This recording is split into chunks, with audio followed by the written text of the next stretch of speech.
We actually won a game. Ladies and gentlemen. It's been what? Does anyone know? 3 or so months or something like that?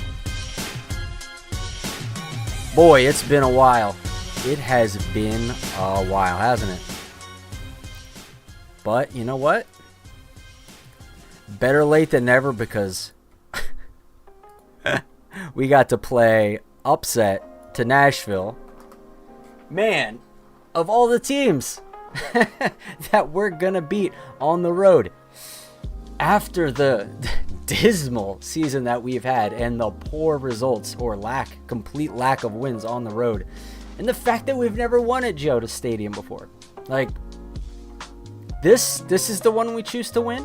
This is the one we choose to eke out some kind of result, some kind of victory. Feels weird saying that. It's been so long, and what an unlikely event tonight. I was going into this, I don't know if you guys watched our weekly show. My prediction was at minimum 2-0 Nashville W. So, cheers Atlanta United, putting in the heart, the fight. Man, it was an actual entertaining game to as well. It felt like a derby game. It had all the fire, the electricity. The guys really seemed up for it. The fight was there. I'm just happy it was entertaining, and we somehow won. I was just waiting the whole time, I'm sure like every Atlanta United fan, for the other shoe to drop. Yeah, we're up by 1, but how long will it last? We'll get into it as to why. I mean, there's a reality, and it's probably this one, where Nashville wins that game 9 times out of 10. But we live in the one. It's like the Doctor Strange meme, right? Like, how many universes, how many timelines do we lose? Like, all of them. How many do we win? 1. This is it. This is the one. Well, shit. All right, so without further ado, let's get in and hop into it with AJ. AJ, how are you doing? You did not make the trip to Nashville. I want you to feel shame for that. It was a close by game. You could have just easily gone. I don't know why you didn't. It's the weekend. It's a long weekend, extended weekend. What is that nonsense? It's a 4-hour drive, and I don't do well on long drives, so it's not always great as far as that idea. But Atlanta United. Who are you? It's like, what is this? This is such a foreign feeling. I actually don't know what the little tingly feelings are in my body right now. It's definitely very strange. And yeah, I mean, Ronaldo Hernandez, what? Yeah. The smallest guy on the pitch wins the header and gets it past Joe Willis. I mean, and a guy that never does this too. Like, right. The least likely second goal. Yeah, second goal in his entire career for Atl United. But Steven Alzate, what a ball. I mean, yeah, that's exactly what you're asking for in those dead ball situations. I think we finally have a right footer that can, really put it on a dime and, put it in that very dangerous area. That's amazing. That's what we needed. And as well, a center back pairing that finally can play a couple matches in a row. And yeah, it's amazing. I mean, it's like, that's really what we've been calling out for, is being able to have a kind of set defense. And there is this, though. Pretty much, I didn't count exactly, but I think like 7 or maybe 8 Atlanta United players got a yellow card. I'll find it for you. So it's starting with it was starting with Jamal Tiare in the 43rd minute for us. Then we have Pedro Amador in the 53rd minute, Ronald Hernandez in the 58th minute, Jaden Hibbert in the 62nd minute, Bartosz Schliech in the 77th minute, And Miguel Almiron in the 79th minute, and I thought that was it, but it wasn't. There's also Alexei Miranchuk in the 94th minute. Yeah, for time wasting. Yeah. So was that 7? 1, 2, 3, 4, 5, 6, 7. Jeez, 7. Is that a record? I don't know, but that's more than half the team, and that's kind of ridiculous because Nashville definitely didn't get as many, and there were definitely some moments I feel like that they only got were, 2. Yeah, there were definitely some moments where they stopped some counters, but they didn't get a card. You know, yeah, it's a derby. Yeah, okay, we're time wasting, but I think it's a bit harsh. It's a bit harsh for. I mean, it's like, yes, that is the letter of the law now, and they're enforcing that now, but it's like you're putting us out for some really frivolous stuff that essentially doesn't really impact the game that much. Like, yeah, okay, if you kick it and it really goes far or something like that, I feel like the rule needs to change, because like basically, okay, it's trying to prevent players from time wasting, but if it's really not kicked that far, really, like we're gonna be really dealing with some yellow card accumulation, I think, and already, because Bartosz Szlisz is gonna miss the crew match, and that's definitely been something that it's like we've had important players missing from kind of the bigger games of the season. And, it seems inconsequential because, okay, yeah, we haven't won since May 28th. Okay, yeah, we haven't won away all year. Well, I mean, yeah, we've had some terrible luck in a lot of aspects, and I think health, and I think a lot in, it's like Gregerson hasn't been healthy for 3 months, and he finally gets a run of games, and you see that, yeah, that's a very big difference. Yeah. And then you also have Jaden Hibbert, who, I mean, how quickly he got down, how well positioned he was. I mean, that back post save on Hani Mukhtar, like you don't see Goose doing that this year. Like that's yeah, like it's like a flurry of saves as well, as far as like in a matter of like 5 minutes. Like they were peppering the goal, and yeah, he got a little lucky on that Sam Surridge one, but he was a little bit hung out to dry by his defense as well. Yeah, he swiped at it too. He almost got his paw at it. Exactly, but yeah, and then also it came back to him, like serendipitously, and then the defender kicked it out. But yeah, it's man, Hibbert. Our highest rated player on SofaScore, 8.2. Yeah. I mean, damn, dude. Like, MVP for me, I was saying in the chat on Discord. For sure, for me, this game kept us alive. The stalwart, just the athleticism, the confidence even, I will say. You'd think that this player would be a little bit more nervous. Big venue, big team you're going up against that's on a hot streak. And yet, he steps in between the sticks and puts on a performance, doesn't let it get to him.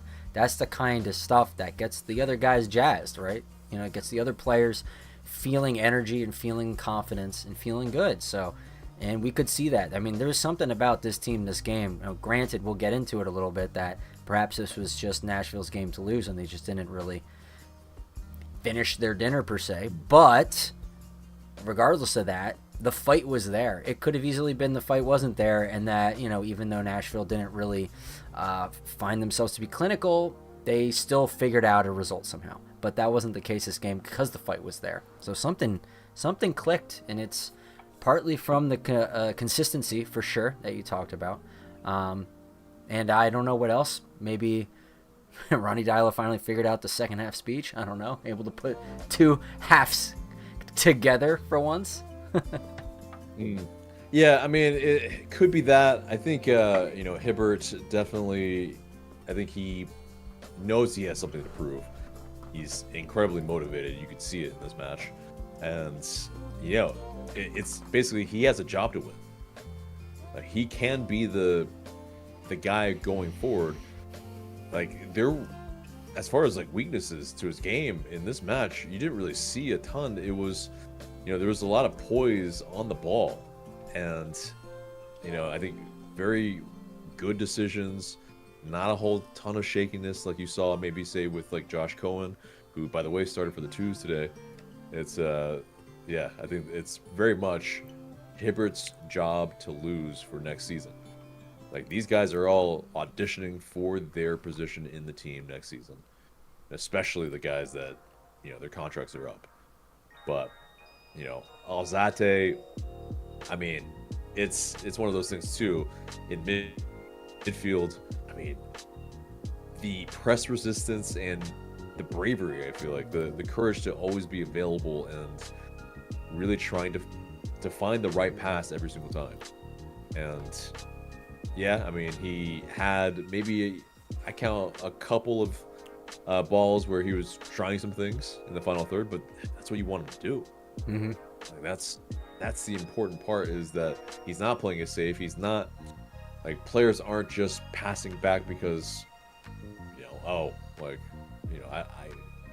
didn't see a pass, or no one was free. It's like, no, you kind of want to lead them with the ball sometimes. And I think that's what he was trying to do in some of those instances where maybe it didn't come off. But I mean, yeah, it's an assured midfield performance that I think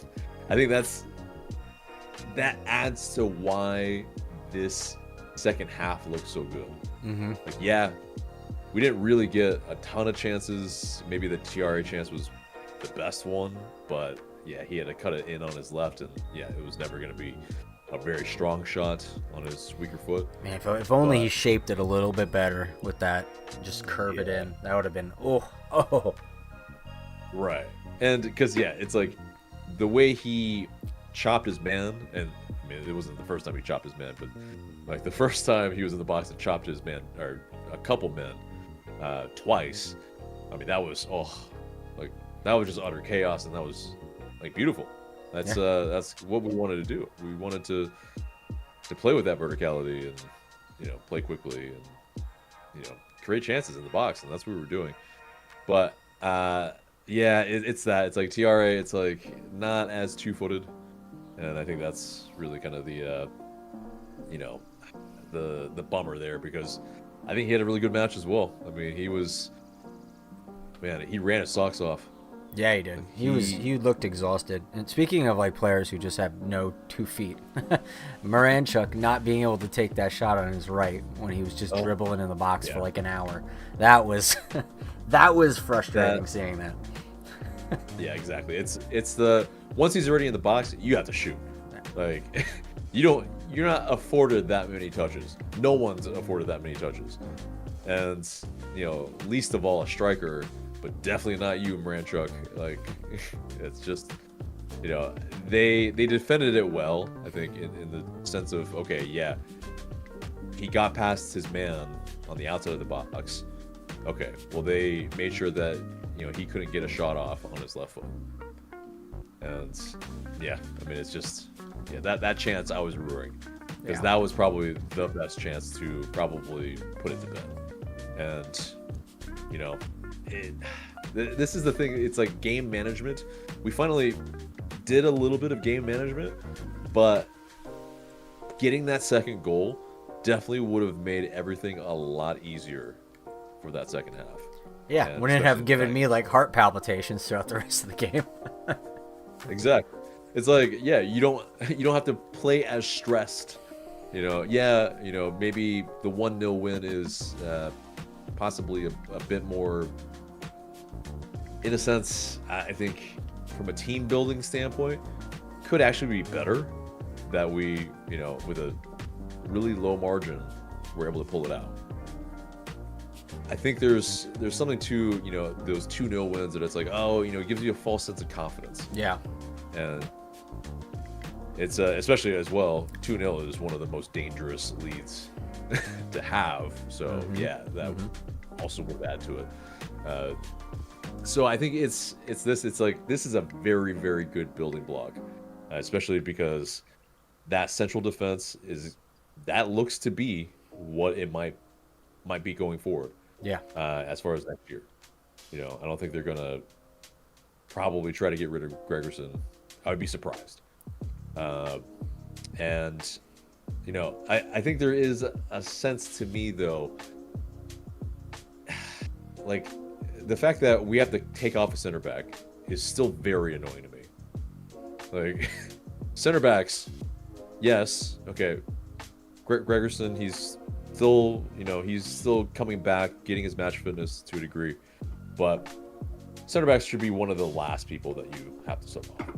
Yeah, hopefully this will be one of the last games that happens. And also with Alzate, I was annoyed that, he has to come off. But Tristan, I was really worried when Tristan came on because I'm like, oh, God, this is where things fall apart. But he had a decent game.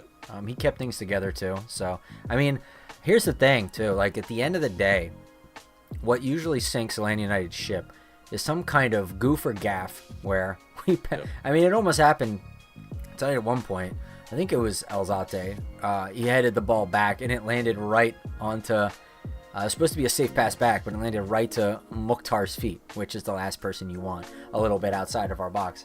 Luckily, it didn't materialize into anything. But man, like those are the things. Those are the reasons why Atlanta United has been floundering and fumbling so many leads and not being able to pick up points is because of boneheaded plays and individual mistakes and errors like that. We didn't really have a big one tonight, which is pretty good. I mean, outside of the Alzate goof, which luckily didn't materialize in anything, because I don't know what it was. I mean, honestly, like I said, 9 times out of 10, Nashville probably wins this game. They just couldn't find the back of the net for whatever reason, and we definitely profited from that. They just didn't, but there are probably other times where they probably could have punished us, and this might look a little different. But, we played what we did. What's the expression, right? You play who's in front of you, and that's what we did. This is a team that just couldn't find it tonight, and we were the ones lucky enough to go up against them. Yeah. And I think it's a little bit like, the teams that you play can tactic too, and it's us. We were able to tactic too. And wait, are you saying that the coach made some decisions that were good? That's what I'm saying. And it's also the production on the field, the performance was also good. It's a great point you made, that it's like we didn't make a very egregious error that was severely punished, because it seems like it's every time. It is inevitable that many games we go down, especially from the 45th to the 60th minute, and then the game gets out of hand. I think there was a very concerted effort to make sure that they didn't get on the score sheet. And honestly, they didn't seem like they were going to. They had those chances, but Hibbert was very well placed and making it seem like easy saves to a degree. But that's just, very good positioning, and then very quick reflexes when he had to get down, or it's like some of those chances, if Guzan was in between the sticks, it would have gone between his legs. It would have, oh yeah, it would have been frozen. The one that was right there in between his legs, Hibbert, he got down real quick. Mm-hmm. And that's those are things that, experience is one thing, but you still have to have your reflexes as a goalkeeper. And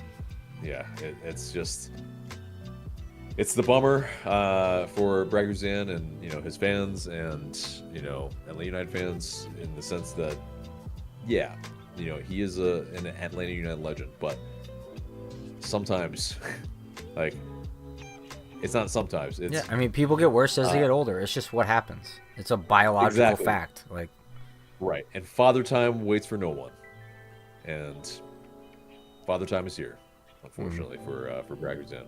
But yeah, I mean it's a match that absolutely we can build on.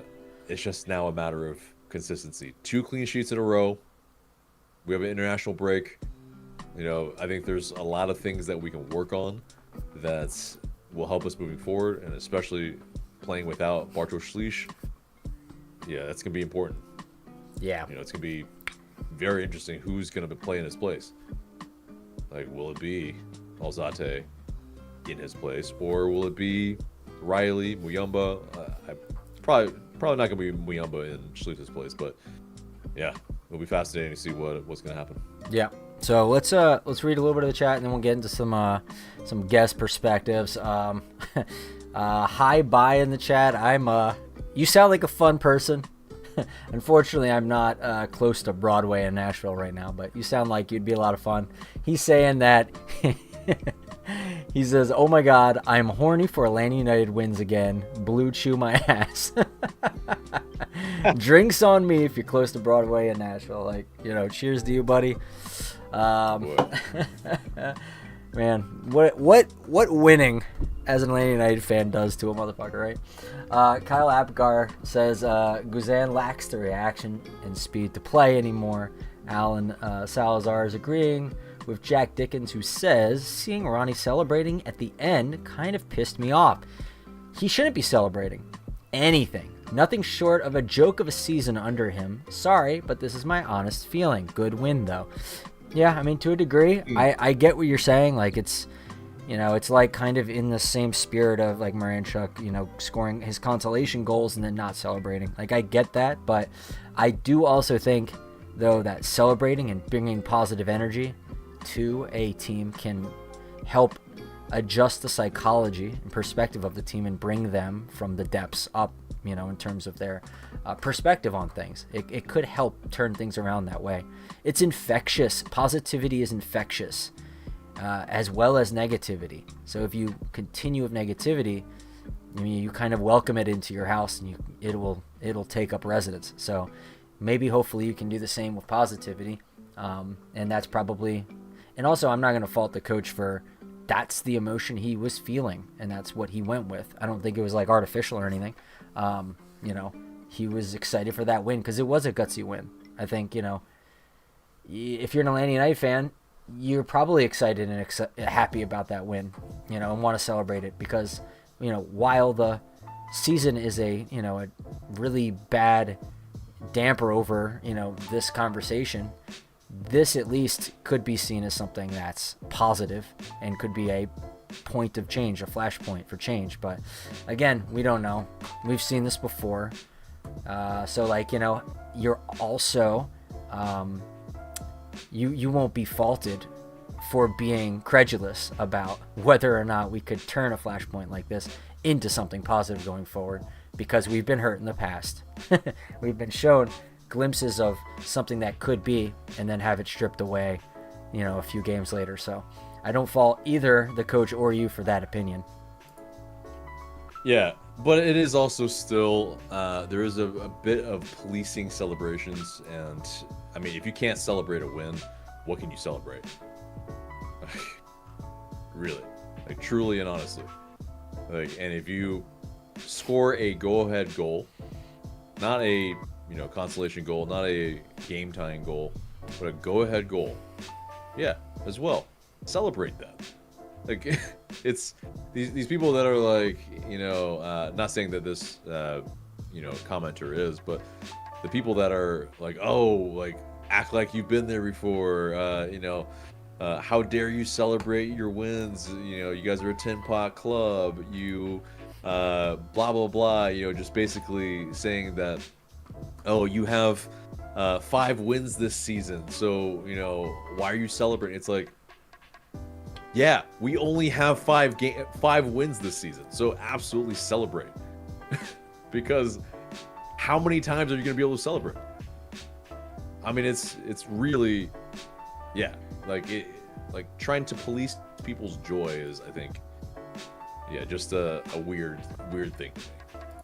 Yeah, I mean, it is what it is. Like, I don't besmirch him for his opinion. I understand it. It makes sense to me, but you know, it is what it is. Alan Salazar also says we need to rename our team Procrastination United FC because the only time we perform is under pressure and the threat of elimination. It's a good point. It's because I would almost say it's the kind of opposite. Sometimes it's like when it doesn't matter anymore, sometimes we play well because, case in point, Leagues Cup. It's like, yeah, we slap up Gonzalo Pineda, and it's like, where was that? Where was that earlier? But it's also because, well, the other teams were still probably better than Gonzalo Pineda's side. So, yeah, that's a different thing. But yeah, it's just one of those. Yeah, I don't know. Anyway, welcome, Drew. Hello. Yeah, let me get Drew in here real quick. We're waiting on Nick, but yeah, because I think the fans wanna the viewers want to see more Drew and Nick back and forth. So there we go. and there he goes. That's yep. Yeah, especially 11:45 on a Saturday night. I mean, yeah, you know, let's get wild. Yes. Welcome, guys. How you doing? Is this as bad as 1:45 on the last time we did this? It might be, but how dare you wear that shirt? Oh no! Hey, you know what? I looked at Hannah at 11:55 this morning, literally 12 hours ago, when that final whistle blew and we lost, and I was like, Atlanta's gonna win today because we just watched this. And she was like, you don't know that. That's not true. And I was like, yes, it is. First of all, Atlanta United and Spurs have not won on the same day in like 3 years. If one wins, the other doesn't. And that's before you factor in the Flames, too. This should be studied. This should be studied, and Right. personal bias should be removed from it in order to see if there's actual empirical evidence for this.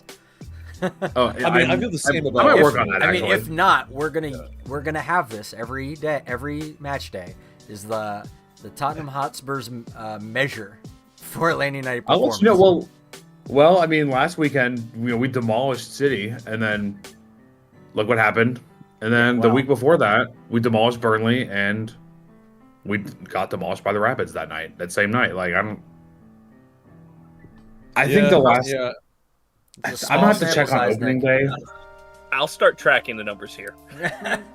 Okay, yeah, impartial party over there. Let's do that. There we go. Right. Yeah. Highly impartial for them. And especially it's like Drew's, Bayern Munich win all the time. So, has You no mean bearing the on Harry that. Kane team? Yeah, they win all the time. I wouldn't know what that's like. Well, in a way.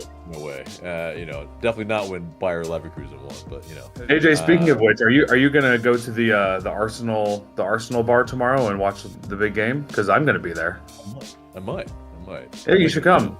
I'm going with my friends who watch Arsenal tomorrow. You should come with us. I'll message you. Yeah.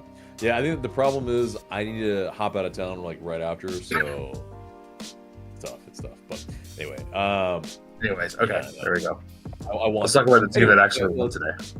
Right, Yeah. exactly. Let's get back to this. So how do you guys? so- how did that hit you? Like, is this something you probably didn't expect this if you're rational, right? Unless you're Nick and you think, oh, Tottenham has some kind of bearing on Atlanta United.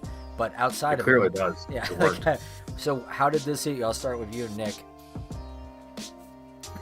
Well, when the goal went in, I always think of Doug Robertson from the AJC. He always tweets like, "Oh, well, they need to score first," because their record is crazy good when they score first and crazy bad when they don't.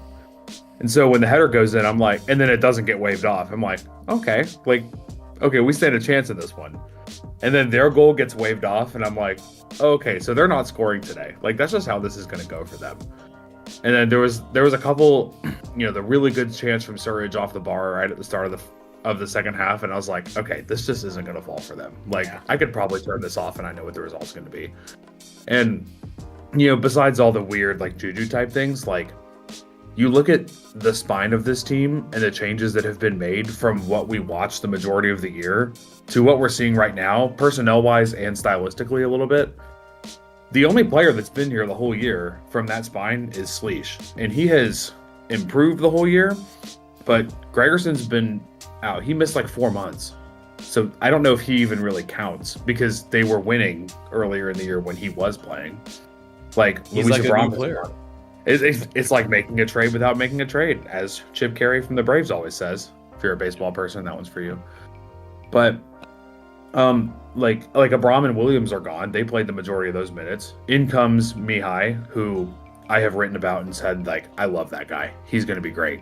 And if he's signed to a TAM deal, that's what we've been told. At least we haven't seen the new salary guide, but we've been told by Doug and by others that he's a TAM guy, so he probably is.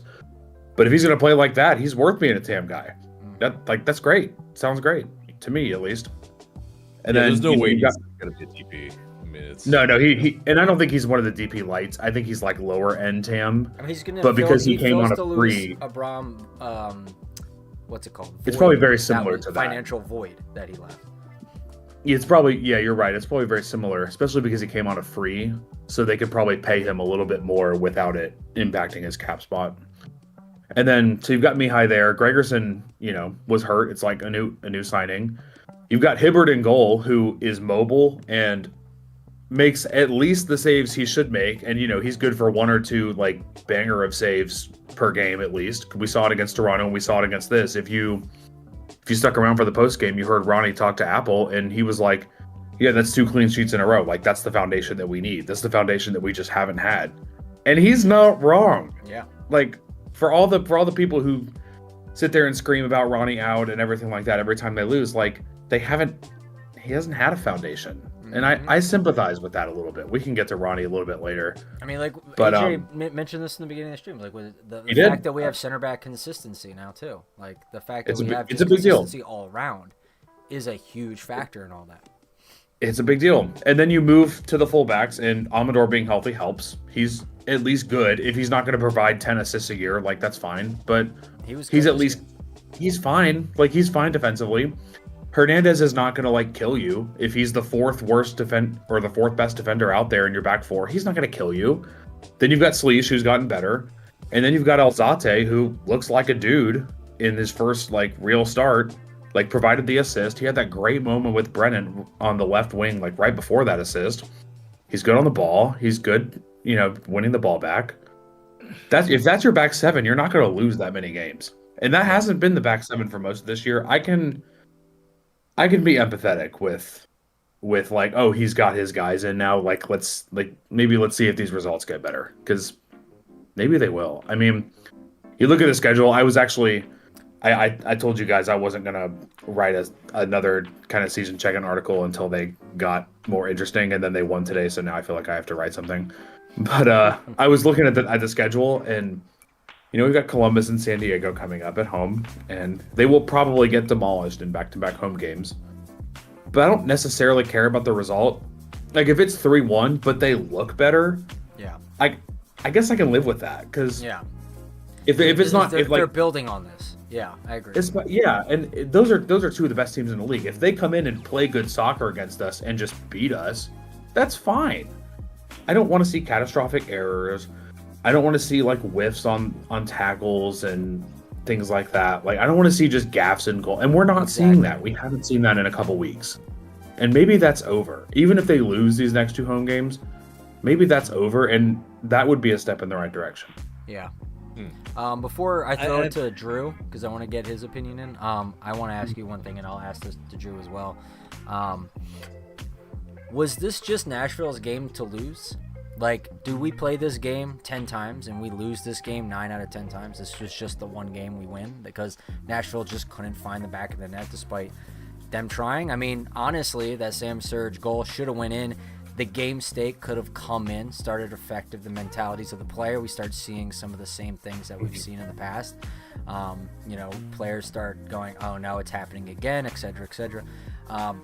Is that something that we think is, something to factor in here? Or was this truly like Atlanta United took a giant step forward and is someone who can actually compete with the likes of a team like Nashville now? I think things can be 2 things, because Hibbert was great.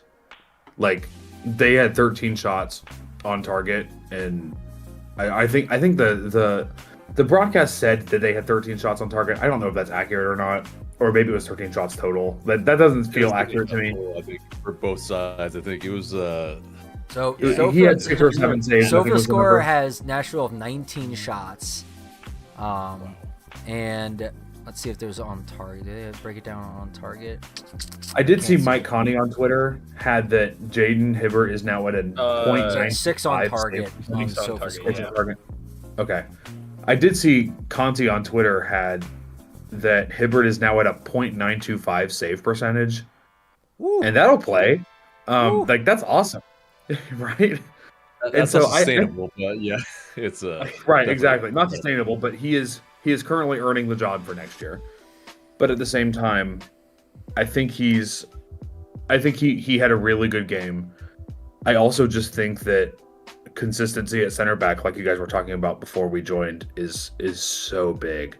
Yeah. Because if those guys are forming a partnership, and we can talk about AJ. I don't remember if it was AJ or Michael was complaining about one of the center backs being subbed out, and I get it.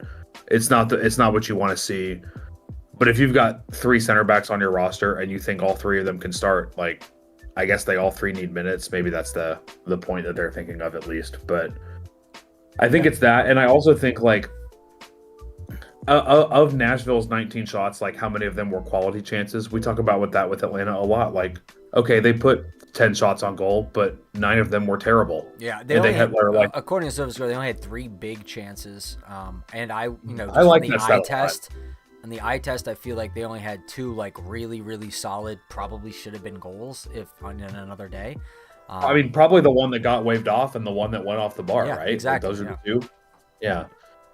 So but that's the thing, though. Those are 2 great chances, and again, that's to Michael's question is that because those weren't us. Exactly, those weren't us. That was them just fumbling the bag. Mm-hmm. Yeah, and I think the important thing is that you cannot concede that many shots though and expect to win. And so that's not expect to. 19 shots, like 10 shots. Okay, that's acceptable. But nearly 20 shots, you are not expected to win most of those games. Because maybe it's not they lose 9 out of 10. Nick, let's throw it to Drew real quick. Oh, go ahead. Yeah, go ahead.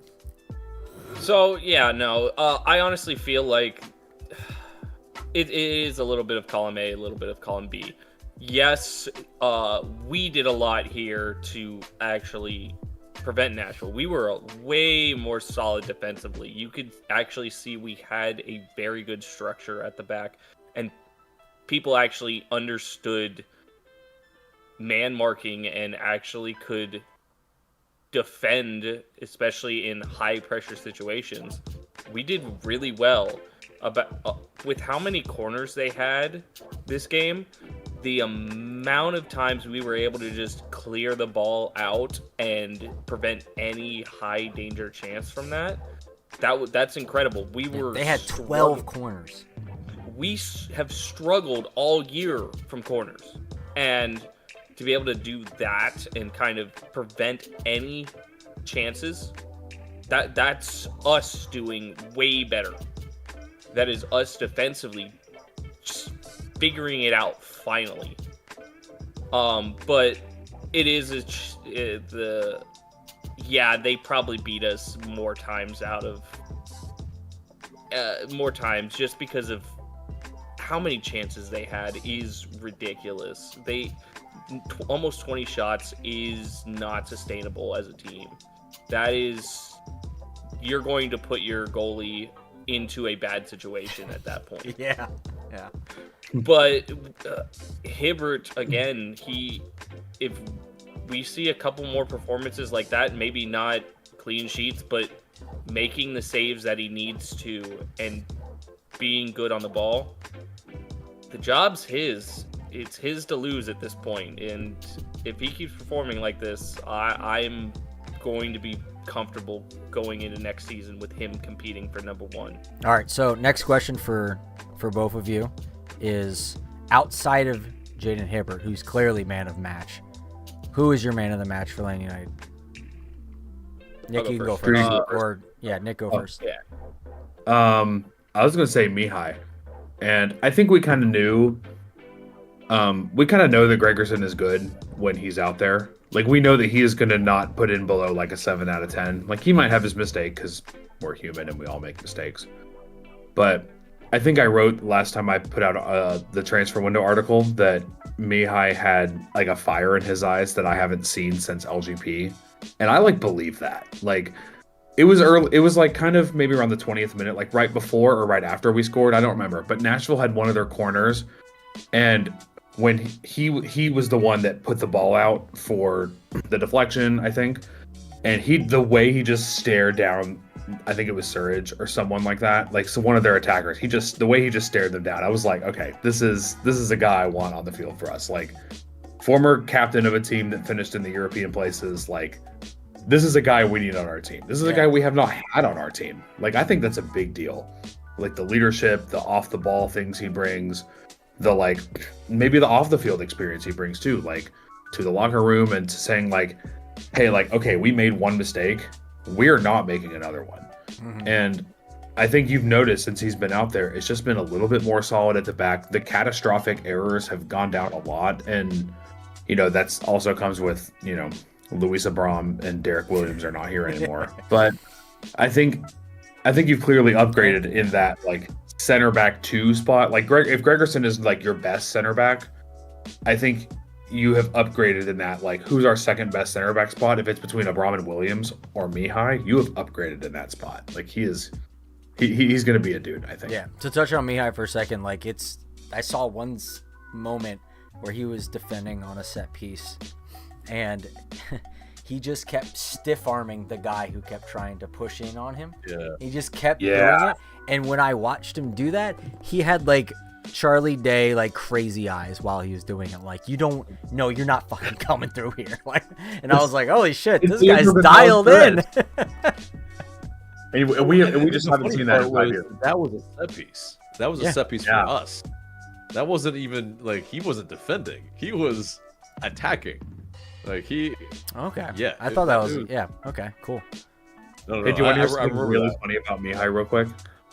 So I just searched him up on FBref. One of his it on the side, it has one of their top 10 like, you know, similar players. Yeah. One of them is Alan Franco. Remember him? Yeah. How could I forget? Oh, he's doing really well in Brazil right now. I'm saying he's been good. He was not good at MLS, but he has been good since he went back to South America. Maybe he's just more comfortable there than it is. It's because, you know, MLS is a lot more physical and it's very fast pacing physical. Brazil is a lot more technical. And so it's that. I mean, he's definitely a technical player. I mean, he's, you know, he was always very good on the ball. Like the advanced stats loved him for that reason. But anyways. All right, Drew, up to you. Since you took the easy answer, I'm gonna go Alzate. I don't even know if it's that easy. I think Alzate is a really great shout for him too. I was gonna say his performance in that first half was amazing. You can tell what a difference that midfield has when he is there, because he can dictate the game really well. There's even little moments that just go unnoticed, and there was one early in the first half where he gets the ball back to goal and he's about at the center circle, and you just see him take a look, see he's got space, turn, look, and find an option, and he takes basically like a read as a quarterback, reads 1, 2, 3, and makes the decision from there. And those little things right there are key for us and for this midfield to be able to connect with our front line. And having a player that can do that at a high level and quick, you could tell a difference, because we were pinging around one-touch passes earlier on in the first half, and you're like, okay, there's a different sort of connectivity to this team now. And I'm very intrigued to see what he can do. Even that one little shot he got on, that's a good chance there. And he's in the right position to follow up on that. He's sitting right outside the box. That's great to see. Mm-hmm. Exactly. That's exactly the third man run that you want to see. Exactly. Because, yeah. Like we don't make enough of those. We don't have guys in, different spaces where we need them to be. And yeah, I think we were trying to get to, more dangerous areas in this match than we've previously seen before. Now, I think the important thing is that he did this against a good Nashville side. Yeah. This wasn't like we were doing this against DC or whatever, and it's like, okay, you take into account who the opposition is, and like a lot of our guys showed out well in a very, I think, in a match where there are some very good players in this game. Mm-hmm. Hani Mukhtar, like to keep him quiet, is incredible. And Surge is like especially right up this there in season. golden boot. Yeah. Exactly. Yeah. And So I have a question. It's like, good. Question about because I wasn't really paying attention to Nashville's formation and how they approached the game so much so, and I'm curious, would you guys consider how they approach this game in a mid block against us? Because if not, I'm interested, because if they gave us space in the midfield for Atl and other midfielders to navigate, I don't think that's going to be the case against some other really good teams in MLS. And if that's the case, like we've seen before, we could get forced out to the sides again and be less, you'll see less connectivity between facilitators like Atl and the center backs and things like that. And you'll see the same problems that we've had in the past where guys are unable to connect because of the mid block that has been so difficult for us, like Philadelphia with their diamond and things like that. Mm-hmm. Yeah. I think we outnumbered them in this match in the midfield because Mukhtar plays as more of a striker, and so it's a 4-4-2 essentially. He does. And so that in itself, like, it allows us a lot more time. And yeah, I mean, Alzate, I think, definitely was the beneficiary of it because, the quality on the ball is just, there you go. Like, you give him room to operate, and it's obvious now that, and I think it's a good point. I mean, he's going to be marked a lot more. And again, the question that I have is he going to replace Schleich, or is somebody else going to replace Schleich? Yeah. Because it's going to be important. I was going to say Columbus and Cincinnati are going to eat up the midfield like crazy. So, Drew, go ahead.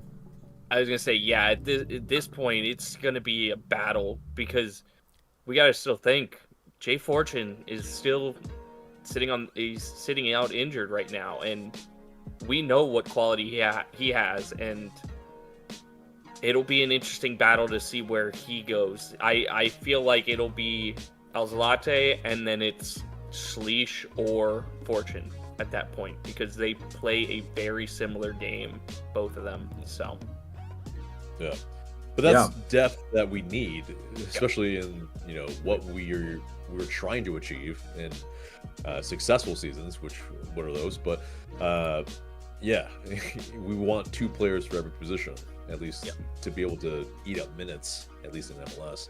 Obviously in different leagues it's about quality, but it's the conundrum is in MLS, once your star player or your starter goes down, it's a very big drop off. Mm-hmm. So with that in mind, do we put Alzate and Tristan? Do we put Alzate and Will Riley? What do you guys think is what we run with? To answer your previous question, I'll do both, I promise. But FOTMob originally had Nashville in a 4-3-3 with Hani Mukhtar on the right wing. And he was sort of operating in that right half space for a little while. And now you look at it after the game, and it shifts to a 4-4-1-1. That's what we're more used to with them, like 4-4-2, that kind of thing, with Hani Mukhtar as a second striker. And I think that's more of what we're kind of used to seeing. But if he is then, kind of like Drew said, if he is taking up those higher positions, then that kind of gives us the numbers advantage in midfield, right? And I think if you're looking at potentially the numbers advantage in midfield against Columbus, they play 3 center backs and 2 midfielders. It's usually Nagbe and Zawadzki. And then they try to make this like 3 center backs, 2 wing backs, and then 3 forwards. They basically make a circle around their 2 midfielders. They can be got at if you outnumber them in midfield and you have really good runners in behind. Now, Moranchuk doesn't really do that, and Almiron doesn't really do that. They want to be on the ball guys. But if you could get them to do that, Columbus is there for the taking. You know, they are not. Well, keep in mind, Like, they still play the Nagby best counts league. as 2 players technically. Well, true. Yeah. Yeah. I mean, Yeah. and you know, when we were talking about Alzate earlier, when Drew brought that up, I was thinking like, man, we haven't seen someone like this since Nagby. It's been 5 years. Yeah. We just haven't seen someone with that capability. But I don't know, like if like we have this some of this group of players, some of the people that are still here have beaten Columbus before doing that same thing. You know, in 2023, we were the only team to take points off of them from like August to when they went to win 1 MLS Cup. Like it was only Atlanta United that took points off them. And some of those guys are still here and can still do that. So I wonder if the game plan would then be similar. I wonder if it would be different.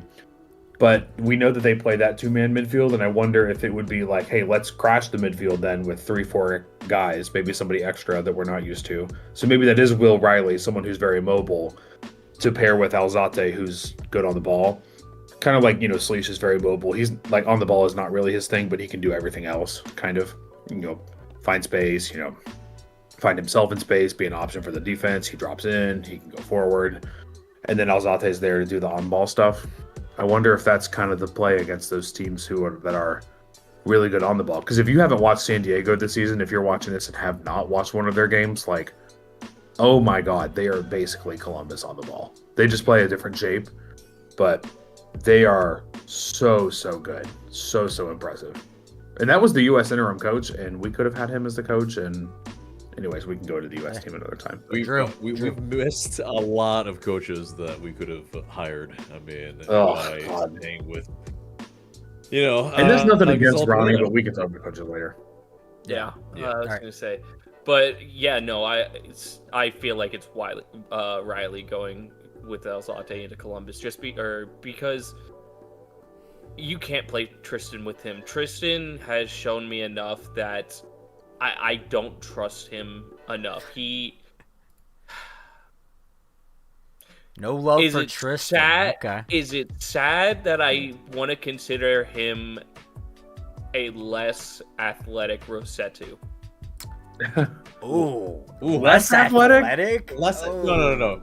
Oh, wow. That is rude. No. Rossetto could make the runs. He just Rossetto chose could- not to. Muyumba will stare at a pass that is coming to him and never step to the ball. I have seen him do that too many times. And it is the most infuriating thing. And he also, the defensive work, at least Rossetto would do the defensive work. Muyumba, I don't see him do that. And that's why I do not think him and Alzate would work ever. Sleesh has the legs to go for days. Riley has the legs to go for days. That's the type of player you need alongside him, so he has somebody that's always along beside him to kind of make the passes or do the defensive work while he's able to pick his head up and make passes. And if you have somebody like Schleich alongside him, you have a liability next to him, unfortunately. You know, that's a really good point because I feel like I have not seen Alzate go up to full speed yet. And I'll give him the benefit of the doubt for a couple reasons. Number one, like he's in preseason right now. Number two, we all know that these games don't matter. If we know it, they know it. They know they're not making the playoffs. Like they know that this is a glorified preseason, and Alzate knows he's going to be here next year. So, and not to question his effort, but like I would give 90% effort instead of 100 in that scenario. Wouldn't you? Like I wonder if he just really isn't kind I of don't doing know, that Nick. yet. But I think judging based on the effort that his teammates put out tonight, I feel like he was probably putting out similar. Yeah. I don't think you see guys go in for get stuck in for the challenges that you saw tonight, and then not want to also, put 100% out. So I mean, that might be what he just can offer tonight, and that's okay because he's still building. But that might have been all he had for 55, 60 minutes too. It could have just been that too. But also, I feel like we haven't seen him in a dead sprint yet, and that's always an indicator for me. Like if I see that, like I hadn't seen that out of Latte Lath in a while before he has sat out the last couple games, and that's something I look for just on a. I don't know why I look for that. It just kind of is what it is. I look for that too, man. You know, I used to be a sprinter, so that's like definitely something I look for. Wait, did you really? Yeah. That's crazy. We'll talk about your athletic experiences soon. Right. Well, I think that's also it's a thing where they are trying to preserve their legs a little bit too, because some of those players, they realize, okay, the longevity of it is that, okay, I can last this entire match and not have to maybe go for the this is the thing. Like Latte Lat, he was going for those balls that were hopeless early on in the season, like 37 later on. Exactly. Right. And now he's not as much. And I think he realizes, okay, maybe what you're saying, but it's also maybe he's carrying an injury, and that's ultimately the hamstring. It capitulated, and so I think it's really tough to say, like with body language, to say how much effort a player is giving. It's like we're pontificating, we're assuming things from a player, and I think that part is really, really unfair. I was gonna say it's I just need to make it clear I was talking about Tristan in this scenario. I think Latte talking about two different people. Yeah, I can think Latte I think he can put in the defensive work. I don't have any qualms about that. It's just I don't want somebody in the midfield that is trying to be the same role as him, but less effective. And that's why that pretty much is it. Yeah, exactly. And that's why I was thinking what I was thinking about Latte. Once better. Yeah, exactly. And I was like, if we're acknowledging that Sleesh does the mobility part of the double pivot and Alzate does not, that was not to say Alzate is slow or not really trying or anything, because like I think the effort is, or he just isn't there yet, and he will be maybe next month or whenever he gets the full fitness after his preseason that he's in right now. But if Alzate is not there and Muyumba is also not there, whether it's his effort level because he maybe knows he's down the pecking order for next year or is on the way out, or it's his nagging injuries too, I think that would then go to what we were talking about with starting Muyumba versus starting Riley. I think that's a big deal. Okay. Yeah. And I think there's difficulty as well because some of these players, it's like with midfielders, how many dead sprints are you doing in a game? Like, that's why, like, some of these players are pretty fast, but like they have to run the entire match. Like, that's why it's the engine room. They have to do the most running. And if they're sprinting, they're probably wasting energy. Yeah, and so that's a good point. Besides that some could players be that like can run all day, which not every single player can do that, but Schleich can. That's for sure. Riley has proven that he could, at least in kind of in small spurts. Yeah, and so I think it's that. It's like with Alzate, he's having to work up to his match fitness. I don't want him to. Yeah, I mean, it could be just the simple fact that if you got a guy like him sprinting, you're not doing something right. You shouldn't have to be sprinting. It could be. So against Columbus, maybe you're starting Alzate and Riley or Alzate and Muyumba, whoever it is. I mean, is your line of confrontation just 10 yards deeper towards your own goal to then prevent them having to do that? Like, honestly, it's gonna probably be that regardless. because Probably 'cause Columbus it's is just gonna Columbus. push us Yeah. back. You know. Yeah. So maybe that's just the answer. It's then, like is when the personnel we is played just- Miami in 2024, and they were like, "Wow, you're so smart of you guys to play like such a deep line and counterattack and stuff." It's like, no, we tried to play forward, but they just kept pushing us back, and we could never get out. It just happened. And we to be were that way. on 3 days rest, Yeah. and they were on 7 days rest. Yeah, that was a big one. And then they're just that good on the ball. It's like, yeah, are you gonna try to And they were overexert yourself Yeah. and just have them play right through you? Like that's They were just that very horrible in Yeah, defensive like a transition. better team will just push you back, and you have to then be on your heels. And Columbus will likely do that to us. Yeah, that And could be it. it's also this. I mean, it's like the number 8 probably isn't going to do as much pressing. So Yeah, you're probably right. Ranchuk, with the forward line, they're going to be doing a lot more pressing, and so yeah, but it still is also probably versus Columbus, like we're saying. It's gonna be very tough. I was gonna say, especially this feels like a game last year with these sort of players that we have in this team. It feels like Saba would have eaten Columbus alive, because we do need that runner in behind and that player that'll make that run. And he was always that player, and it's sad to see that he won't get that option. And I feel like Brennan could be a huge impact, but does he have the final end product? That's where I'm concerned. Is he can make the runs, and he's great with pace, and he's great at making that first move, but can he get that shot off? Can he not try to make that extra dribble? Can he just make that move and shoot? And I think that's something that comes with age and development in this league. We will see. It'll be a big test for our wingers next game. Yeah, That's a great point, because Brennan is so good 1v1. Like, I think he's better than Saba, like straight up 1v1. The way he takes on guys, and if it's a not amazing fullback in MLS, like most MLS teams, as fullbacks aren't their best players.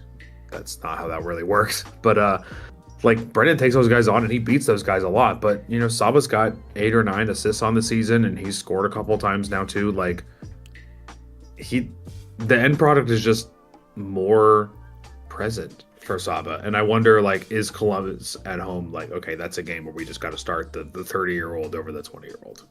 So that's a good point. And it's also, it's like we're probably going to hit them on the counter. So TRA, Saba sound like great options to play. Runners for Alexi, yeah. Yeah, Exactly. And that's right. with The new fan club we're Alexi- starting. The new supporters group we're Right. starting. He probably will have to be in midfield a lot more, probably trying to outnumber Columbus in there. And so, I mean, it's like he's probably going to have to operate from deep a lot more. And Miggy, that's really where it is. It's like if we have 3 guys that need ball defeat, it's going to be trouble. Like, It's a lot of guys. Yeah, because that's Brennan, that's Ranchuk, that's Miggy, and if it's ELL, and he won't be ready, like that hamstring, He might be ready for a sub, but you're right. Yeah. All right, let me it's get also to some just- of these comments before we continue Okay. on with that, and then you guys feel free to stop me when you hear something tantalizing you want to chime in on. There's not too many tonight, so guys, get your comments in so we can review them. And Nick is a teacher, so he will be grading not on a curve. Matthew Hardigan says, let me go Alzate read these then. looked very promising. Kyle says, all it took was for me to leave the country. Viva Cancun. That's awesome that you're getting out I there. hope you enjoy your vacation. Yeah. I'm jealous. It is Labor Day. A lot of people are doing other things. Yeah, Kyle Apgar says, this is the best I have seen from the team all season as they fought for the badge and each other. Well done by the squad, with Hibbert earning that Canada call-up. He adds so much bravery to the goal. He also A+, says, shout out Hibbert for Canada. Yeah, that's awesome. I'm really excited about that. And I'm sure the Atlanta United comms team is ecstatic that they have another national team player that they can talk about all the time. He also says, just saying back-to-back clean sheets, something of a good point. Let's see. LexZone6 says, finally a win. We can take a little pride in. Time to give Hibbert an extension and thank Goose for a hell of a career. Oh, AJ, you'll love this comment. Opgar says, boo Arsenal, who spent billions all for an FA Cup and several second-placed finishes. Yeah, let's back pause FC. I was going to say, let's pause there. Yeah. Jeez. Y'all have fun with your 29-year-old Eze. We got a prime age player over here. Spurs signed a U22 before Atlanta United. Just saying. So he's 27, and yeah. So basically, it hasn't been a billion, and yeah, it's 800, and it's also over the span of 7 years, and we were 8th when he got there. So that's a very important context. Let AJ correct the record. And so all that incorrect, but yeah, as well. I was gonna say, you guys aren't Man City. Please don't give him that much hate. Damn. Yeah. And it's also this: we're not owned by our country, and so we don't have FU money like that. We do, but we're doing it in a Arsenal spent the most money in the last 5 years. What do you mean? They have. You're not. the only That team. is You're the untrue. only team in the world that spent $1 billion since 2020. Untrue. That's maybe net spend, but as far Yeah, as net spends in the last 5 City, years, it's the most by far. Liverpool just outspent the whole world. They should. Yeah, be in one summer, but they the also spent absolute $0 favorite. last summer and then won a title. Yeah, they should be the absolute favorites because there's no Oh, they are. way that Arsenal should be like, oh, they're the favorites now. Like, you guys won the title last year. Like, that's the most I've ever heard. I don't, Oh, he's I fired don't want to up. say those words. Hey, Dude, what all did right. we do to him? I mean, Yes. after this, Fired guys, up AJ. Let's go. we're coming after Nick after this because LexZone6 Yeah. says, Jay, you by gotta the come to way, the pub tomorrow. by I'm the going way, as a Nick. neutral, but Nick, LexZone6 says Chip Carey from the Cardinals now. So. oh yeah, exactly. Yeah, we upgraded with our new Braves play-by-play guy. Absolutely. 100%. Because, yeah, it's like, it's also weird for him, like, you know, obviously his dad and plus him. Yeah, he won, and grandpa. like when he got the call, he Cubs. Yeah, it's like Yeah. the weirdest thing.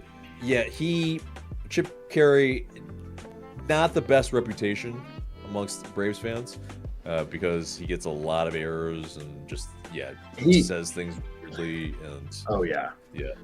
I mean, probably like if you're ranking the 30 MLB like play-by-play guys, he's probably 15th. Like the most average you could possibly get. So we will Nothing move on great. from that because this is not Braves talk. Anyway.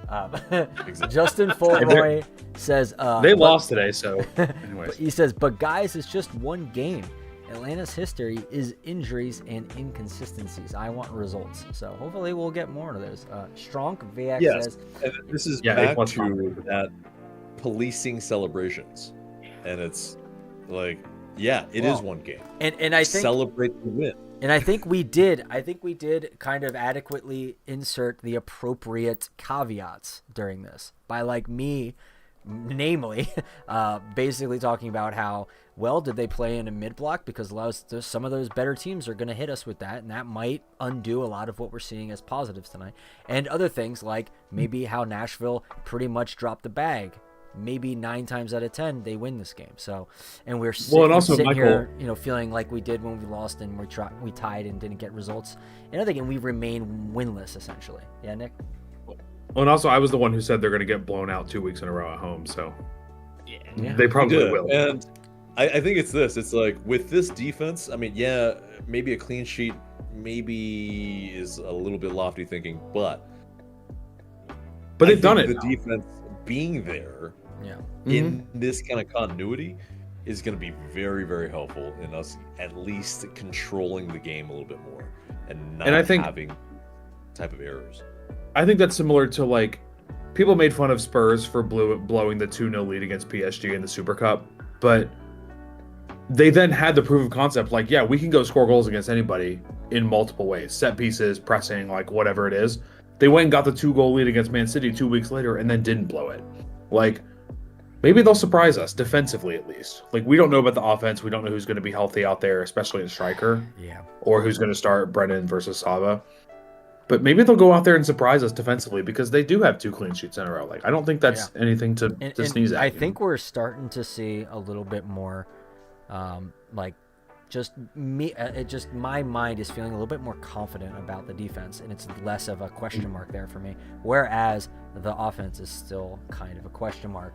Strong said, "No fluke. We actually did play well and rationally." Victory says Atlanta United may be getting a little luck back. So he's kind of saying, that we are kind of owed this, in that we've had so many unlucky results throughout this season that probably shouldn't have been that way. Interesting point. What do you guys think about it? I'm with you. Yeah. Yeah, fully agree, because it's like there are so many moments this season where we're just really ruthlessly punished for something that, it's like happens to many teams, but it's like some of them are not even that egregious, and it's just like, man, we just don't have the run of luck. But luck is also putting yourself in those good positions, and we mitigated the amount of errors in this match, and that's super important. Yeah. And I think a big part of that too is we had a couple chances to go up 2-0. They had their chances to make it 1-1, and we had their chances to make it 2-0 as well. That is true. Yeah. You make your own luck. Chris J says, I saw a real glimpse of what we can be with these new players on the field. He also says, Guzan should not step foot on the field again. I feel like you're zooming in on one player, but A+. I get your point. Joshua Illy says, are we getting new jerseys or away jerseys for next year? I believe we are. We are. Yeah. And I love the blue kit. I'm ready for it to go. Yeah, I'm kind of ready for it to go. I wear it myself, but I'm ready to not see it on the field anymore. Do you guys think, just a random question, do you guys think will red feature in an away kit again next time? It should. It's been a while. I really love when clubs, like, they've got 2 colors and they're like, let's say their primary color is like red and white. Maybe like Fulham, for example, like they'll have their white and then they'll do the inverse of it in either red or black. And it's just like a very similar kit, but it's the inverse. Like, I love that. Like, give me this connector kit, but in white and red, and then just do the exact same thing, and that would sell so well. Well, that's the tough part, is that, the change kit needs to be like, ours is always going to be pretty dark, red or black. And in our wake, it always has to be light. Yeah. And so it's white or, light green, light blue. blue. And so that's the difficulty, is that, maybe if we did a very light gold, sure. But it could be. I have a conspiracy theory about the away kits, but now's maybe not the time. All right, join the Discord. Nick will drop his conspiracy theory later. Remind me in the morning when he's going to drop a 3 a.m. conspiracy theory in the Discord tonight. So join. I'll set an alarm. I'll eat my Krabby Patty because that's what it'll be for 3 a.m. All right, a couple more comments here. So Iron Mike 404 Gaming says, my only complaint is he would play too far away from the goal at times. Oh, he's talking about Hibbert. Nick Dunbar says, this was a game ELL could have scored 3. Mid-block would have given him so much space to get behind. Yeah, we breezed by the Hibbert thing there. Yeah. All right, dig in. Go ahead. That is modern day goalkeeping at its finest nowadays. Unfortunately, for shot stopping used to be the big thing, so you stayed on your line a lot more. Now you have to be part of the midfield or the defensive line. You have to be able to create and make passes out of the back.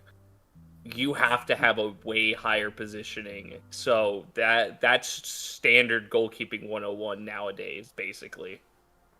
Yeah, especially any keeper that's playing in a possession side. And we were keeping the ball against a very good Nashville side, and how are we keeping that?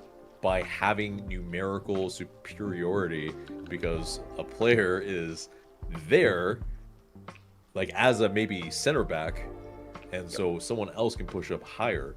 So then, you are overloading some areas.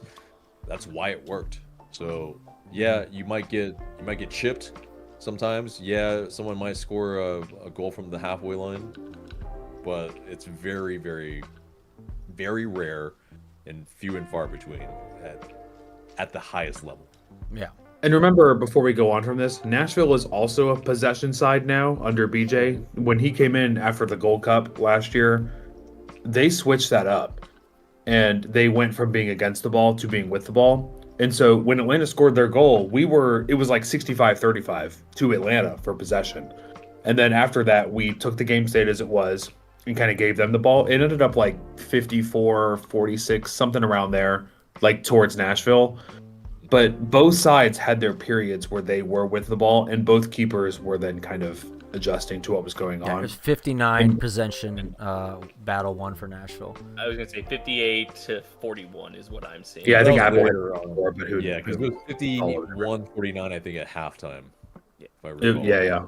But right at the goal, I remember it being like 65-35, and then they just kept getting less and less and less and less, and I was like, oh, good, so we can do multiple things. Great. Yeah.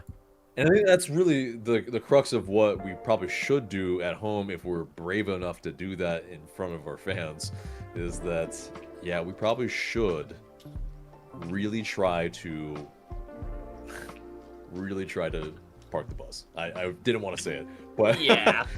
yeah, but it is that. It's like, I think we should Bring try out the to MARTA eke out bus. these 1-0 wins. Exactly. Not the MARTA bus in front of the dome. Yeah, I know, right? Yeah. Which, by the way, that's one of my best friends from back in the day. Is the videographer doing? He took that picture?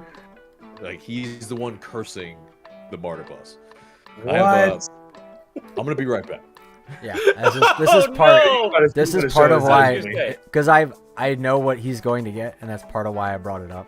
So I was I gonna knew he say- had a prop ready. There's Oh, one I'm so comment excited. I want to get into here. Okay. I just saw. Oh, that's fantastic. It's art. What, did you just rip Art. that off your wall or something? Oh, No, he stole it from the High Museum, obviously. Oh, well, clearly. from the Louvre. Oh, that's incredible. Oh well, you went far for that one. I thought you just stay in city to do your robbery.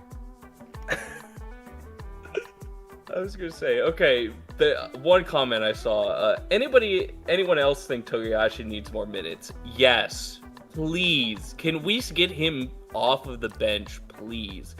If I was him, I'd be pissed. Yeah, Every 'cause time, that. Oh man. That. sorry, that- sorry, that, Drew. Let's let Drew finish his point, and then I was Sorry, gonna say, Drew. every time he steps on the field, he looks like he's doing something or looks like he's going to create something. Mhm. And I think that's the best from all of our strikers this year.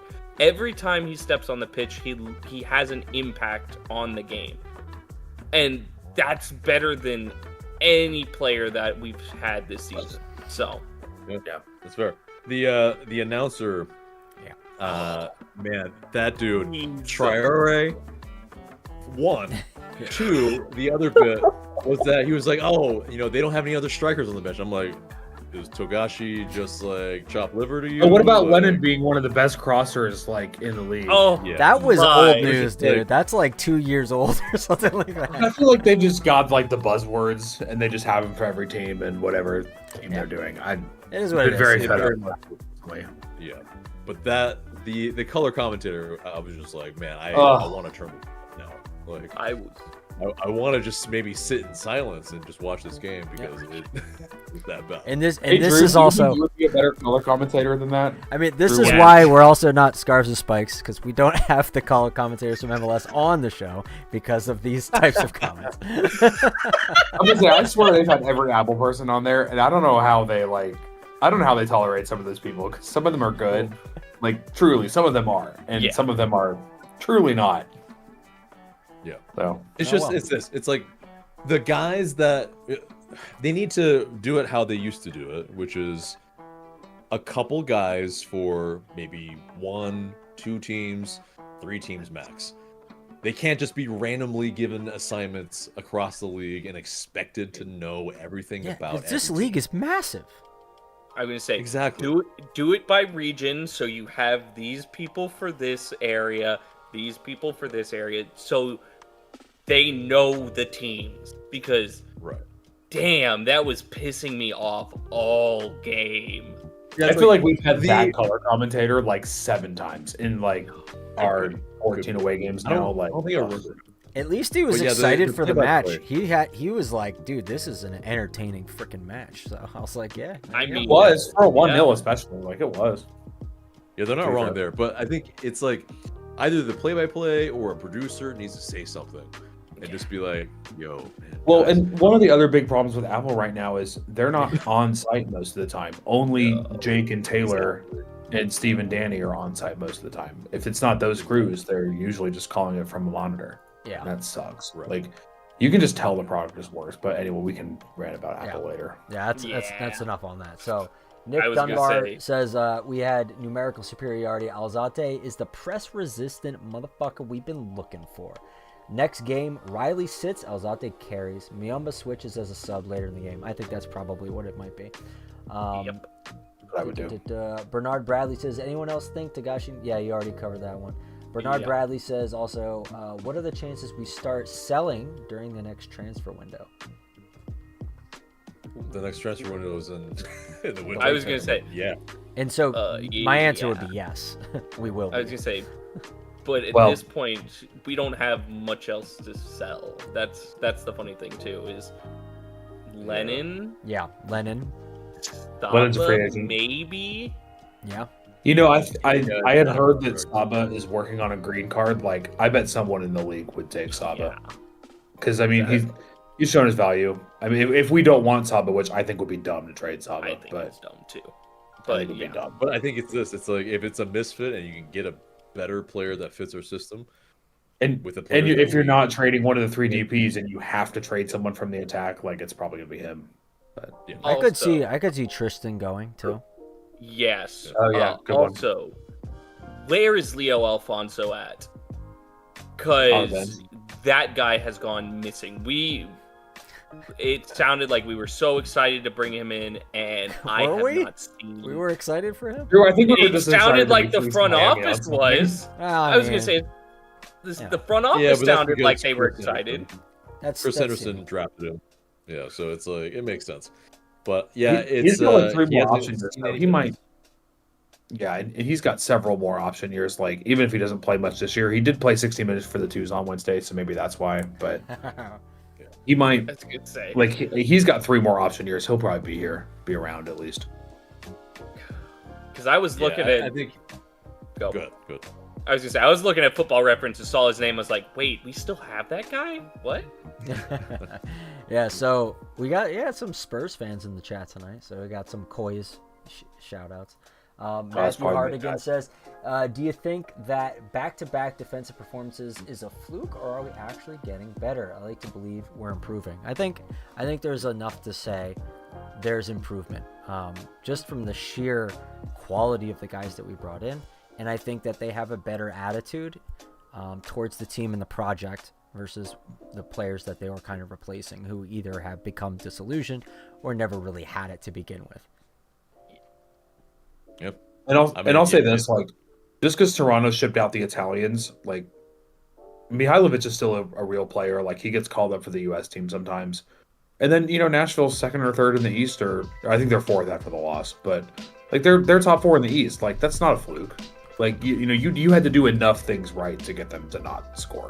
So, Yeah, I think there's and here's the thing too. Like, so there's 2 things about that. One is, like if Nashville did end up winning or like getting a result out of this, like I don't think if we still played this way, and like maybe we dropped off at the very end and they scored something at the very end, and it was a draw or something, I don't think that takes anything away from the result that we had. Like I still think the performance that we put in was excellent to be lauded. So there's that. Yeah. But the It's second thing, true. the second point is I have to get this caveat in too, is that if though the equalizer came early on or Nashville scored first or something like this, There's a potential that we could see that the ugly heads rearing again of, people dropping their heads and their shoulders slumping and stuff, to feel like they're defeated early on with a sucker punch or something. They're like, oh no, things aren't going our way. So we're yet to see if this team kind of collapses like that mentally. I don't know if they will or do. Hopefully they don't. They haven't yet for the most part with the new center backs. I think they've given it their all the whole time. Even with Atl Utd, I think they've kind of given it their all the whole time. They haven't kind of just took their foot off the gas when they've noticed things aren't going their way. They haven't get affected by game state as much.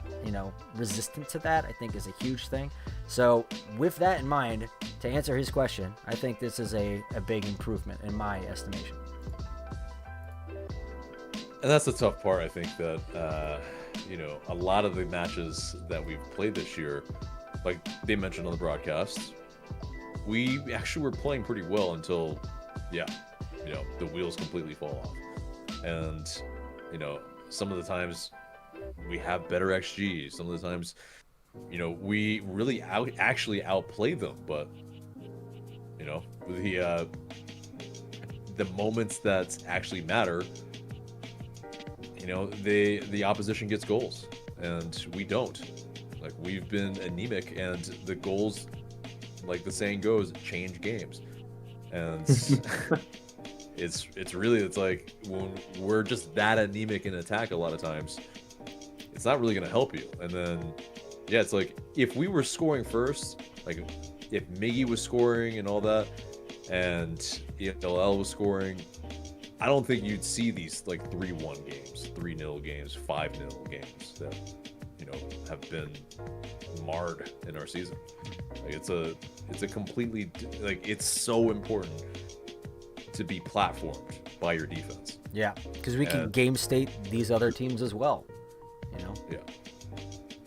Yeah, that it's not just happening to us. Yeah, that's a good point. Oh, well, Kyle Apgar also says, we'll settle it on the pitch Sunday, AJ. So, yeah. Oh, yeah. Yep. Well, I mean, is he a Liverpool fan? Whoever Arsenal's playing on Sunday, I guess you will find out who it's the national his game. team is then. Yeah. Because, I thought he was the Spurs fan as well, so I don't know. Yeah, there are other Spurs fans in here. So, there's that. Only a couple more comments, and then we can move on. Bernard Bradley also says, Miggy needed to be subbed off a lot sooner. Not producing, and the yellow cards reflect his current temperament. That's an interesting thing. I don't know if I go along with that, that the yellow cards reflect his temperament. I think he was arguing for his team. And I think because he got dissent, right? Yeah, argument. He got a yellow for argument at 79. It was time wasting. Yeah, he kicked the ball away. He did kick the ball, but for whatever reason they have it on his argument. But well, if that's the case, I don't think so when he kicked it, because it was off camera.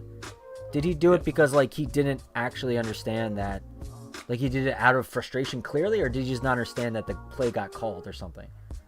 No, they were trying to basically it's that very shadow type of time wasting, especially when there was some, I think it was a foul it was that double foul. Yeah. Yeah, but I mean, it's not shadowy if you just blast it all the way to their goalkeeper when there's no point of you doing that. If you knew the play was called dead, you just do not do that. That is instant yellow, obviously. And then to his point in the chat, that's your temperament coming out to play and not good. I think it's a little bit more, you're trying to continue the play just in case, that type of thing. And, the plausible deniability is that I was just continuing to play until the whistle. If that's what it was, and he's truly there was he didn't know, and then I'm fine with that. That makes sense to me, and that's kind of how I felt things were, because when he came over to the ref afterwards, he was like, "What do you mean? What do you mean? What do you mean?" And I but he does that regardless. But still, I'm gonna remind you about that when Arsenal does that in the morning, just so you know. Oh yeah, I mean, the dark arts are legitimate things that teams need to do. It's just I mean, and so here's something I want you guys to also wrestle with. Trying hard. So the next thing I want you guys to wrestle with is the first part of this question. So, like, I guess if Miguel Almiron is not, spinning defenders like fidget spinners, how is he, supposed to be producing in your eyes, and was he not doing enough these last couple games? The first 45, I mean, besides, again, the goals and assists, I mean, I think he was kind of running the game a little bit. I mean, it's like the dirty work that he also does, the running that he absolutely does every single game. I mean, from an effort standpoint, I don't think you can really discount anything that Miggy does. It's end product, the performance. Ultimately, the forwards need to get on the score sheet. And Moranchuk, ELL have been underperforming the expectations, and I don't think it's just him. Like it's a little bit disingenuous, I think, to just highlight Miggy. I mean, like Moranchuk, it's like go through the highest paid players on the team. Like, are they producing? Like Saba isn't either. It's everybody. But yes, is he the highest paid? Is he the captain? Should he be producing more? Hell yeah. Yeah, and that's the thing is, Miggy, it's, yes, you want the production from him, but at this point, you're still seeing the effort being put in defensively. You are seeing him kind of dictating and controlling a lot of the game down his flank, which is something you want to see from him and kind of judge him based on that performance. Yes, do we want to see more production from him, more goals, more assists? Yes, but at this point in the season, we're looking for an all-around performance from him, and if he's continuously putting in those performances, then I'm not going to be too upset with anything that he did today. Basically, yes, he ghosted a little bit in the second half, but that was more of the game state at that point. Nashville had kind of started taking the game to us, and we were defending a lot more, so he wasn't able to have as much of an impact. But yes, sometimes there is games where he does need to be subbed out earlier, but this was not one of them. Yeah, I don't think, as far as it's like, who do you put on? Like exactly. You put on Afonso, who from a defensive work rate standpoint, like you have no idea. Like it's kind of an unknown, and that Miggy can finish these 90s with no problem. And yeah, he helped keep the clean sheet.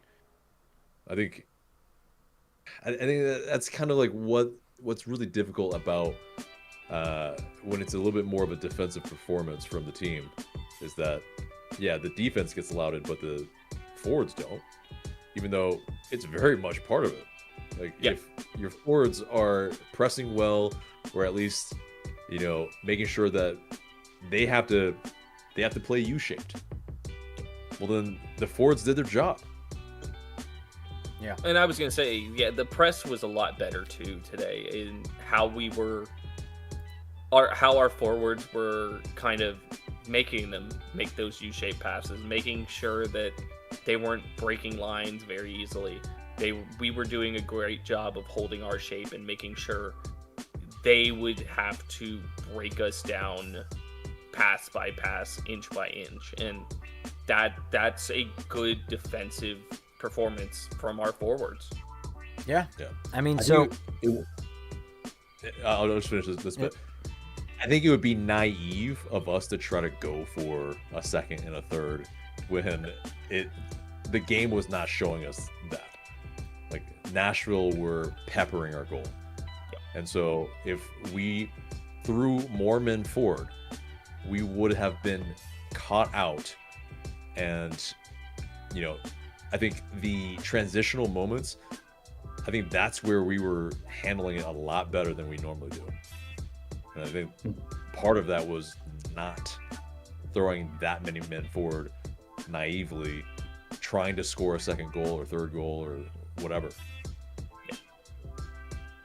Yeah, Nick, anything on that? You know, I think it's interesting because in the second half, you know, there was maybe really only 2 or 3 times they really even tried to break out of their shell. You know, they had the couple of chances. There was the really chaotic moment in the box. I think TRA and Morancha kind of had the 2v1 that didn't really turn into anything separately from that, but it seemed like they were taking their chances very responsibly. And I think there was like, okay, if us, the 4 attackers, can go make something happen, but that's fine, but we're going to leave our like structure and we're just going to leave that gap between the attackers and midfield. And I think that's fine. Like, I think that's a perfectly, you know, professional way to approach that. And look, if that's what we're going to get out of Dial-A-Ball on the road, then I think that's fine, because this team hasn't been good on the road ever, except for in one season. They had more than 3 wins on the road. They've only done it once, and it was the year they won the cup. So if they're ever going to get back to what it needs to be, like, this is what we're going to see on the road. And I think that's fine. Yeah, 100%.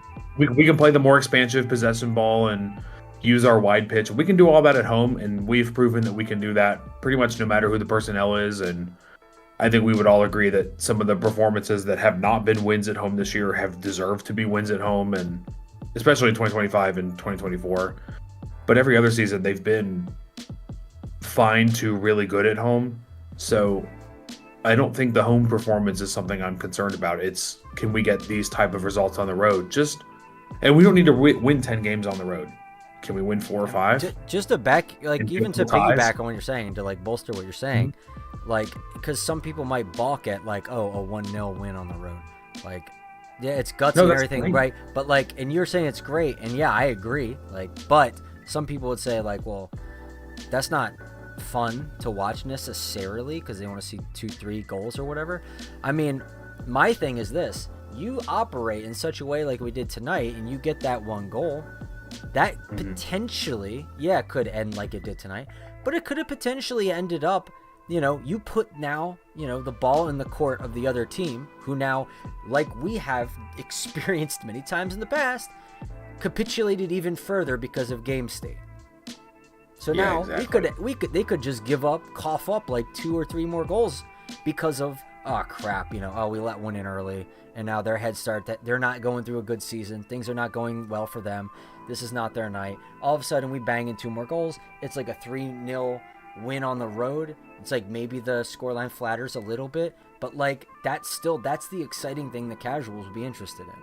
So even though this can result in a 1-0 or something like that, or like a 0-0 on the road, which are good results in MLS for this team, like it could potentially wind up being more than that if it's played like this, because we've seen it all the time when it happens to us. Absolutely. And I would say you need to play your game at home, whatever that's going to be.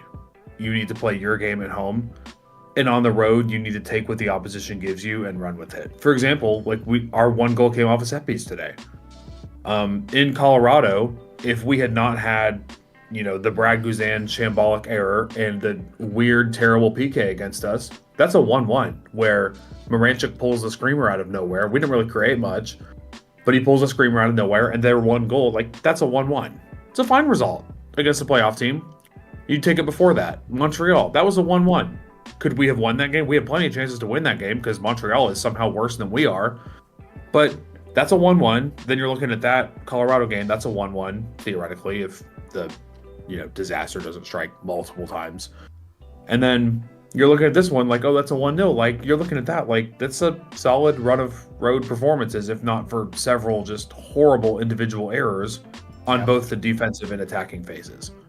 Yep. And I think that's what we need to strive for. I think we're saying that we're agreeing and saying the same thing. And Yeah. if you're That's what Pineda's been saying for years too. Just cut out the individual errors. I was gonna say, and if you're, go ahead, Drew. Sorry. I was gonna say, we gotta understand that as a fan base, casuals as well. Sometimes we gotta suffer. Sometimes in games you have to suffer. there's a reason why there is a saying in England, can you do it in a rainy day in Stoke? You're going to have games where you are going to suffer and it is going to be ugly. But if you can pull out results in that way, it will be better for you in the end. And not every game is going to be pretty. We're going to have to fight and scrap for points, especially on the road.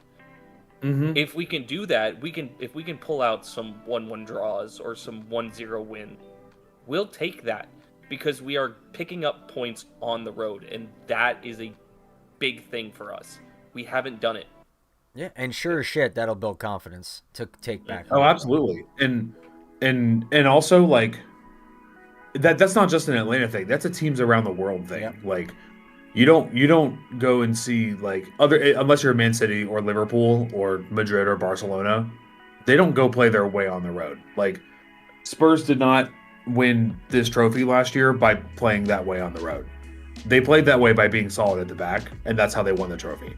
And they played that way conceding like 4 goals in their last 10 games of the Europa League or something like that last year. And I know it's the Europa League, but still, like, they broke a trophy curse by doing something that they said they weren't going to do, which was be defensive and get stuck in and make their tackles. And that's what win games. And at the end of the day, nobody cares if they played that way because they won the game. They Exactly. It's like 2018 Atlanta United. Like, we were pragmatic. That's how they won the thing. Yeah. And yeah, exactly. It's like Red Bulls, like, they don't care how they played. We don't care how we played. It's basically, yeah, like, did we win the game? Yes. Did we win the series? Yes. That's really ultimately the. And we have one of these, and Red Bulls doesn't. So Yeah. we can ask them which one they won. It's like, and we needed to just do the dirty work to get by your grungy ass in order to go back to playing beautiful football after that. Yeah. How do you know It's their the ass? earn the right to play, and It's New Jersey, also, of course it is.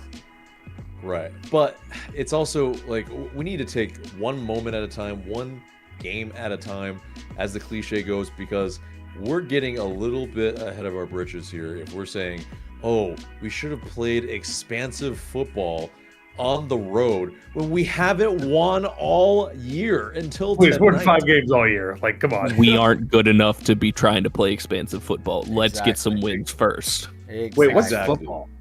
I watched LSU Clemson today. Is that football? Is that what that is? So yeah, and it's like, you know, us wanting performance before we even get results. Like, let's just, we have to be pragmatic here. We have to get results. Like, it doesn't matter where we are in the standings to that degree, but for Ronnie Dyla's sake, for the players' sake, we need to get results, because that's the only way that the club is going to get the fans back, which is super important, because if we keep showing up to basically half empty stadiums or a quarter full stadiums, you see, I was like very positive there, yeah. But Oh, that's very polite of you. yeah, right. Yeah. It's gonna be detrimental to the club. Like, so that way of thinking, like, we have to change that way of thinking. Yep. 'Cause And it's just like- I'm really glad you brought up Ronnie, because I want to address Ronnie before I go in a second. But sorry, I'm very tired. I've been up for almost 20 hours. Yeah, now. we're But, all. It's 1 a.m. yeah, right. We're all gonna It's cut it 1 off a.m. after this. Yeah, Let's but go. it was early at 1. But on Ronnie, like, nobody can sit there and look me in the face and say he hasn't tried shit this year. He tried shit for the first half of the year. Like, he tried, like there's Plan A, which is what we're seeing right now. But then there was Miggy at 10 and Moranchik at 8, which we only saw once or twice. I wish we'd see a little bit more of that, personally. But then there was the second striker thing, the 4-4-2 thing, and then there was the back 3 thing with 3 midfielders and Miggy at second striker, and then there's the back 3 with the front 3, and he has tried it all. Eventually, he said, fuck it, fuck y'all, and I'm doing Plan A with the players that are capable of doing Plan A, because this is what the plan was, and this is what it's going to be, and y'all couldn't win regardless. Like I said, I tried to set y'all up in different ways, and y'all couldn't go out there and do it. And so, for Ronnie to set up the team in this way, in this game, to draw the line of confrontation deeper, get the set piece goal, like, they executed the thing they were supposed to do, and then they held on to it, like I think he deserves a little bit of credit for that. Yeah. And if we're gonna say like, oh, Ronnie out every time they lose, like, okay, let's say like he deserves the credit for this one too a little So bit. At Ronnie in is what you're saying. I'm so conflicted. I'm literally. I was listening to you guys, and I was writing like my next thing, and I was like, "Let's talk about Ronnie," and then you were like, "Okay, let's hop on." I was like, "Great, I'm not gonna think about this anymore because it's so weird to think about." But It's probably Ronnie in a little bit more than he was out. Yeah, it's on a sliding gradient. a little bit more than yesterday, at least. But Yeah. Yes. Yeah, it's a sliding scale that moves every game. All right, so yeah, that's I mean, so it's fair. we got no more comments, and that's cool because it's 1 a.m. We got 16 sickos still watching up, but I don't know how we still have this many people. Hell yeah, it's just brother. insane. I don't know how we have people, and then people who just continue to It's watch. all the Spurs and Arsenal talk. That's Yeah, probably that's what it is. That's what it is. They come for the Atlanta talk and stay for the Spurs and Arsenal talk. All right, well that's pretty much it, and yeah, let's get out of here because it's 1 and I'm Yeah. exhausted as Well, let's run that wheel.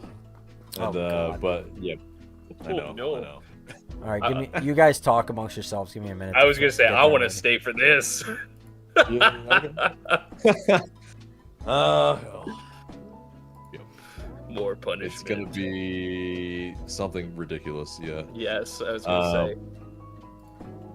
Yeah, so the ones that are on there, yeah, we'll keep it for now since we didn't get to run those, and then we'll put the new ones on there. Okay. I was gonna say, have we got the new ones on there yet? Yeah, not yet, but Yeah, no, not yet. yes. They're good. And So AJ, they're, where are we watching? Where are we watching the North London Derby the week before Thanksgiving? Where are we watching it? Oh, Should we go to the Arsenal bar, or the Spurs bar, or should we go to a neutral place? is there a Spurs bar? There is. Manny's in Grant Park. That place is awesome. That's like I know $6 Kentucky. domestics and $8 mixed drinks and $10 burgers. Like, it's the best.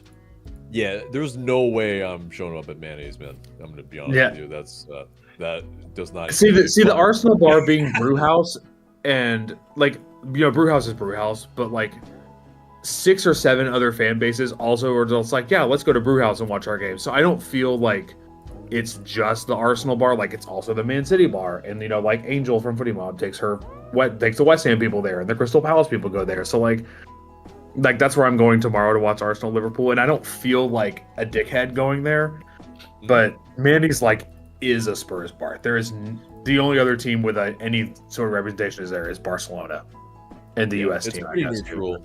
Yeah, and so it's like I probably will pick a little bit more of a neutral spot. So yeah, Brewhouse could be a spot. Could be brew house. Spot. If you like Fado's, both of the Fado's places are good. Both of the locations are good. Yeah. Exactly. So we won't do all right. Manny's. Manny's is also far from me, so like I don't. So I go got there very often. got the wheel up. There you go. All right. All right, so yeah, it's gonna be me or AJ. Let's see who it will be. It is gonna be stop! Shit, it's on me. God damn it! All right, Wait, what's this wheel for? Did I miss something? yeah, Punishment. Yeah, Yeah. this is the Wheel of Fortune that we used to do a lot. we'll Oh, try and it's do back. more again. Yeah. All right, so let's see this. We got. That's not what I wanted. I'm glad it There's didn't land the on me wheel if I didn't know it was up happening. Yeah, right. It's like, by the I was way, gonna say, for anybody that wants to chip in and help pick the punishments, join the page. So we Join got the Patreon. spicy challenge, Oh, yeah. face. Yeah, so these are old still. The face paint purple, Yoda voice for 5 minutes. Jesus Christ, that's still on there. Fake sponsor ad read and yelling "I love Adams John" in public. So okay, Adams John is crazy. Yeah. all right, cool. Can't wait. That's a fun one. So what did you get? Let's find out. Oh boy. It's been a Ooh, that's a face paint purple. All right, great. Get to Well, that's do my easy because best. you don't come to home games. So you could that's something you could just say you did. I have to right? do it on stream. Yeah. Yeah. Oh, on the stream. Okay. Yeah. Yep. Yes. So that would be fantastic. At least it's not Arsenal Yes. colors. Am I right? No, Oh. it is specifically. I say as if Orlando Arsenal's Pistons. colors aren't red, which is Atlanta United, and Yep. white, which is Spurs. So whatever. It is Right. specifically. And not yeah. that AIA or A1A is usually red on. I don't even know what that is. Like, don't ask. This means nothing to me. No idea. You don't even know what your sponsor is? I've never heard of that in my life. I don't care about the sponsor. Like, I care about what the kit looks like, but I don't care about the sponsors.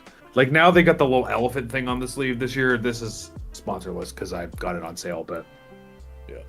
I don't know. I mean, who like people that pay for the sponsor on there, and people pay for the Premier League logo. I know. I'm like, At least like with all the Emirates sponsors, like I know Arsenal's Emirates, and so is Madrid and PSG and all those. At least with that and with AIA, at least it's not a betting sponsor. Like, don't tell me that the players can't bet and then like put betting sponsors on half the shirts. Like, that's annoying. Like, I don't personally have anything against betting. Like, do what you're gonna do, but like, that's stupid. some of them are very smarmy, and so yeah, we won't talk about which ones those are, but yeah, it's yeah. The only get funny what one is Bournemouth. You know, shout out Bournemouth for beating us today. But theirs that says BJ is so good. Like, whoever approved that. This is BJ88. Like, I don't even know what that is, but it's funny. I mean, it could be worse. It could be worse. Way worse. And of So- course, I'm referring to Melvin Upton Jr., former Braves player, clearly. Yes. Mm. Oh man, that meme with the Upton here. You were there for that? And then she's in the middle of them, yeah.